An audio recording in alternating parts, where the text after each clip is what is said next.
Covid ਦੇ ਸਮੇਂ ਦੇ ਵਿੱਚ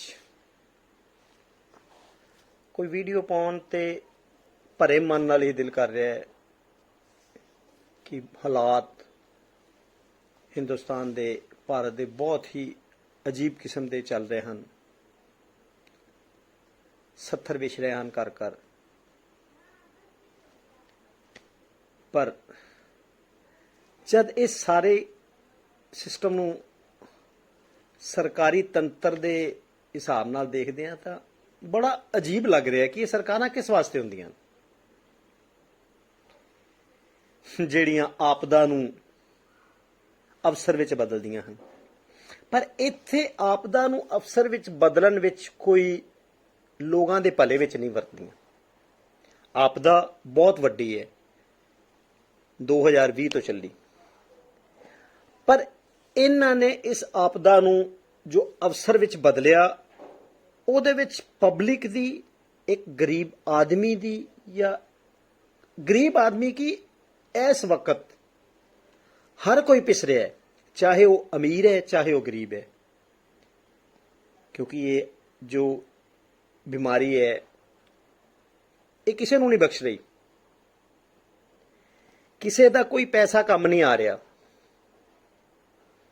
ਪਰ ਇਹ ਐਡੀ ਵੱਡੀ ਤਰਾਸਦੀ ਨੂੰ ਕਿਸ ਤਰ੍ਹਾਂ ਇਹ ਸਰਕਾਰਾਂ, ਕਿਸ ਤਰ੍ਹਾਂ ਜਿਹੜੀ ਸਾਡੀ ਸਭਿਅਤਾ ਵਿੱਚ, ਸਾਡੇ ਇੱਥੇ ਹਿੰਦੁਸਤਾਨ ਵਿੱਚ ਵਸਦੇ ਵਪਾਰੀ ਵਰਗ ਨੇ ਇਸ ਨੂੰ ਅਵਸਰ ਵਿੱਚ ਬਦਲਣ ਦੀ ਕੋਸ਼ਿਸ਼ ਕੀਤੀ ਹੈ।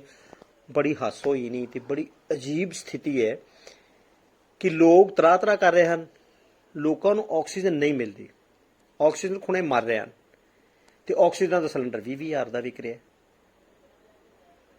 ਇੱਕ ਇੰਜੈਕਸ਼ਨ ਜੋ ਸਰਕਾਰਾਂ ਨੇ ਫ੍ਰੀ ਦੇਣਾ ਹੈ ਲੱਖ ਰੁਪਏ ਵਿੱਚ ਵਿਕ ਰਿਹਾ।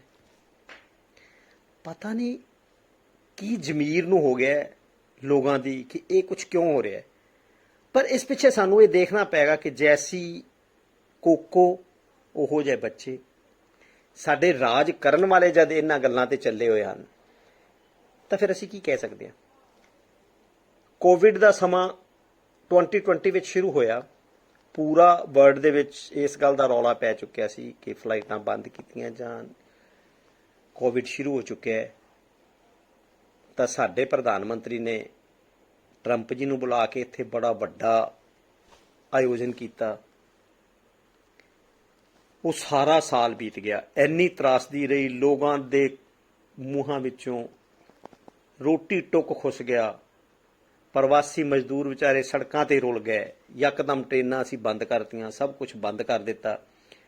ਪੈਦਲ ਲੋਕਾਂ ਦੇ ਵਿੱਚ ਇੰਨੀ ਹਫੜਾ ਤਫੜੀ ਦੇ ਵਿੱਚ ਲੋਕਾਂ ਨੇ ਜੋ ਆਪਣੇ ਘਰਾਂ ਤੱਕ ਪਹੁੰਚੇ, ਜੋ ਹਾਲਾਤ ਬਣੇ ਉਹ ਅਸੀਂ ਸਭ ਨੇ ਦੇਖਿਆ।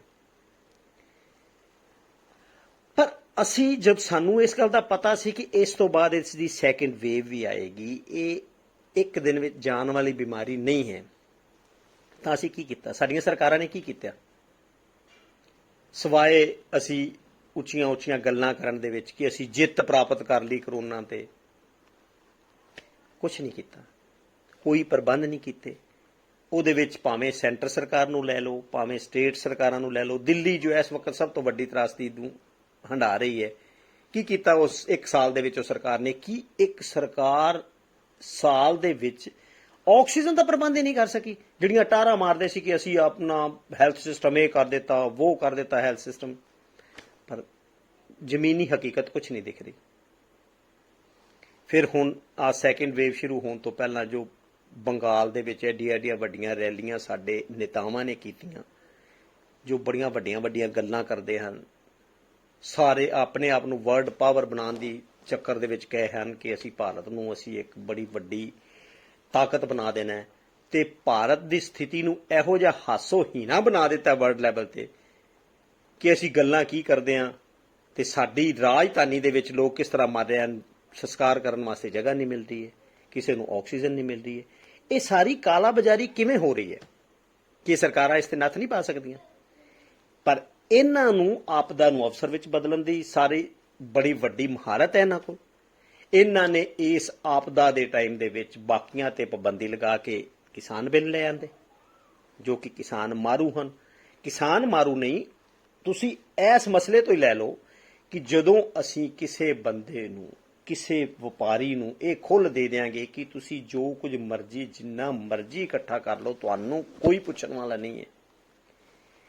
ਅੱਜ ਆਕਸੀਜਨ ਨਹੀਂ ਮਿਲ ਰਹੀ ਨਾ, ਆਕਸੀਜਨ ਦੀ ਜ਼ਰੂਰਤ ਹੈ, ਇਹ ਆਪਦਾ ਵਿੱਚੋਂ ਅਵਸਰ ਬਣਾ ਰਹੇ ਹਨ। ਇਹਨਾਂ ਨੇ ਉਸ ਦੀ ਸ਼ਾਰਟੇਜ ਪੈਦਾ ਕਰਕੇ ਲੋਕਾਂ ਦੀ ਜੇਬ ਦੇ ਵਿੱਚੋਂ ਜਿੱਥੇ ਕੀ ਜ਼ਰੂਰਤ ਸੀ, ਅੱਜ ਅਸੀਂ ਇਨਸਾਨੀਅਤ ਦਿਖਾਉਂਦੇ ਹੋਏ ਅਸੀਂ ਸੇਵਾ ਕਰੀਏ। ਸੇਵਾ ਕਰ ਰਹੇ ਹਾਂ ਨਾ, ਸੇਵਾ ਕਰਨ ਬਾਰੇ ਗੁਰਦੁਆਰਿਆਂ ਵਿੱਚ ਸੇਵਾ ਹੋ ਰਹੀ ਹੈ, ਬਹੁਤ ਲੋਕ ਸੇਵਾ ਕਰ ਰਹੇ ਹਨ। ਮੈਂ ਬਿਲਕੁਲ ਇਹ ਨਹੀਂ ਕਹਿੰਦਾ ਕਿ ਉੱਥੇ ਨਿਰੇ ਸਿੱਖ ਹੀ ਸੇਵਾ ਕਰ ਰਹੇ ਹਨ। ਸਿੱਖਾਂ ਦੇ ਪਿੱਛੇ ਇਹ ਚੀਜ਼ਾਂ ਡੋਨੇਟ ਕਰਨ ਵਿੱਚ ਹਿੰਦੂ ਵੀ ਹਨ, ਬਹੁਤ ਲੋਕ ਕੰਮ ਕਰ ਰਹੇ ਹਨ, ਪਰ ਸੇਵਾ ਕਰ ਰਹੇ ਹਨ। ਪਰ ਜਿਹੜੀ ਲੌਬੀ ਨੇ ਸਿਰਫ ਇਹੀ ਸੋਚ ਰੱਖਿਆ ਹੈ ਕਿ ਅਸੀਂ ਕਿਸ ਤਰ੍ਹਾਂ ਇਸ ਟਾਈਮ ਨੂੰ, ਜੋ ਸਾਨੂੰ ਟਾਈਮ ਮਿਲਿਆ, ਇਹਦੇ ਵਿੱਚ ਕਿਸ ਤਰ੍ਹਾਂ ਕਮਾਈ ਕਰਨੀ ਹੈ, ਉਹ ਕਮਾਈ ਕਰਨ ਤੇ ਲੱਗੇ ਹੋਏ ਹਨ। ਜੋ ਇਹ ਕਿਸਾਨੀ ਬਿੱਲ ਦੇ ਵਿੱਚ ਜਿਹੜੀ ਇਹਨਾਂ ਨੇ ਵਪਾਰੀ ਨੂੰ ਇਹ ਛੋਟ ਦਿੱਤੀ ਹੈ ਕਿ ਅੱਗੇ ਸੀਗਾ ਕਿ ਇਸ ਜ਼ਰੂਰਤ ਤੋਂ ਇੰਨੇ ਤੋਂ ਜ਼ਿਆਦਾ ਕੋਈ ਵਪਾਰੀ ਅਨਾਜ ਦਾ ਭੰਡਾਰਨ ਨਹੀਂ ਕਰ ਸਕਦਾ। ਜਦੋਂ ਖੁੱਲੇ ਭੰਡਾਰਨ ਦੀ ਇਹਨਾਂ ਨੂੰ ਮਿਲ ਗਈ ਕਿ ਜਿੰਨੀ ਮਰਜ਼ੀ ਕਰ ਸਕਦੇ ਹਨ, ਤਾਂ ਕੱਢਣਗੇ ਤਾਂ ਆਪਣੀ ਮਰਜ਼ੀ ਨਾਲ ਨਾ। ਜੇ ਅੱਜ ਗੈਸ ਦੀ ਸ਼ਾਰਟੇਜ ਹੈ, ਕੱਲ ਨੂੰ ਤੁਸੀਂ ਦੇਖ ਲਓ, ਇਹ ਜਿਹੜੇ ਲੋਕ ਅੱਜ ਕਿਸਾਨੀ ਦੇ ਇਸ ਹਿੱਤਾਂ ਦੇ ਲੋਕਾਂ ਦੇ ਨਾਲ ਨਹੀਂ ਖੜ ਰਹੇ, ਇਹੀ ਬਿੱਲ ਸਾਰੇ ਲੋਕਾਂ ਵਾਸਤੇ ਐਡੀ ਵੱਡੀ ਮੁਸ਼ਕਿਲ ਲੈ ਕੇ ਆਣਗੇ। ਜਿਹੜੀ ਕਣਕ ਅੱਜ 20 ਰੁਪਏ ਕਿਲੋ ਕਿਸਾਨ ਦੀ ਵਿਕ ਰਹੀ ਹੈ, 25 ਰੁਪਏ ਕਿਲੋ ਆਮ ਮੰਡੀਆਂ ਦੇ ਵਿੱਚ ਆਟਾ ਮਿਲ ਜਾਂਦਾ ਹੈ। ਤੁਸੀਂ ਦੇਖ ਲਿਓ, ਇਹ ਜਦੋਂ ਇਹਨਾਂ ਵਪਾਰੀਆਂ ਦੇ ਹੱਥ ਦੇ ਵਿੱਚ ਇਹ ਸਭ ਕੁਝ, ਇਹ ਅਨਾਜ ਵਾਲਾ ਸਿਸਟਮ ਆ ਗਿਆ, ਸਰਕਾਰ ਨੇ ਆਪਣੇ ਕੰਟਰੋਲ ਤੋਂ ਬਾਹਰ ਕਰ ਦਿੱਤਾ, ਤੇ ਇਹੀ ਆਟਾ ਇੰਡੀਆ ਦੇ ਵਿੱਚ ਹਰੇਕ ਮੰਡੀ ਦੇ ਵਿੱਚ 100 ਰੁਪਏ ਵਿਕੂਗਾ। ਪਰ ਕਿਉਂਕਿ ਉਹਨਾਂ ਨੇ ਇਸ ਗੱਲ ਨੂੰ ਅਵਸਰ ਦੇ ਤੌਰ ਤੇ ਬਦਲਿਆ, ਤੇ ਜਦੋਂ ਕੋਈ ਨਹੀਂ ਬੋਲਿਆ ਤਾਂ ਇਹਨਾਂ ਨੇ ਫਟਾਫਟ ਉਸ ਟਾਈਮ ਦੇ ਵਿੱਚ ਇਹ ਬਿੱਲ ਲਾਗੂ ਕਰ ਦਿੱਤੇ। ਰਹੀ ਗੱਲ, ਅਸੀਂ ਜੋ ਇਸ ਬਿਮਾਰੀ ਨੂੰ ਕੰਟਰੋਲ ਕਰਨ ਦੀ ਸੀ, ਵੈਕਸੀਨੇਸ਼ਨ ਆ ਗਈ। ਵੈਕਸੀਨੇਸ਼ਨ ਨੂੰ ਸਰਕਾਰ ਦਾ ਇਹ ਸੀ ਕਿ ਸਰਕਾਰ ਲੋਕਾਂ ਦੇ ਵਿੱਚ ਪੂਰੀ ਵਧੀਆ ਤਰ੍ਹਾਂ ਪ੍ਰਚਾਰ ਕਰਕੇ ਇਸ ਨੂੰ, ਵੈਕਸੀਨੇਸ਼ਨ ਨੂੰ ਇੰਨੇ ਵਧੀਆ ਢੰਗ ਨਾਲ, ਹੁਣ ਤੱਕ 6 ਮਹੀਨੇ ਪਹਿਲੇ ਦੀ ਵੈਕਸੀਨ ਆ ਚੁੱਕੀ ਹੈ ਤੇ ਕਾਫੀ ਹੱਦ ਤੱਕ ਲੋਕਾਂ ਨੂੰ ਵੈਕਸੀਨੇਟ ਹੋ ਜਾਣਾ ਚਾਹੀਦਾ ਸੀ। ਪਰ ਉਸ ਦੇ ਵਿੱਚ ਵੀ ਦੇਖੋ ਆਪੋਜੀਸ਼ਨ ਨੇ ਕਿੰਨੇ ਗਲਤ ਰੋਲ ਪਲੇ ਕੀਤਾ। ਲੋਕਾਂ ਦੇ ਵਿੱਚ ਵੈਕਸੀਨੇਸ਼ਨ ਦੇ ਬਾਰੇ ਵਿੱਚ ਭਰਮ ਭੁਲੇਖੇ ਪਾਏ। ਪਾਰਟੀਆਂ ਦਾ ਤਾਂ ਆਪ ਸਭ ਨੂੰ ਹੀ ਪਤਾ ਹੈ ਕਿ ਕੌਣ ਕੀ ਕਰ ਰਿਹਾ ਹੈ।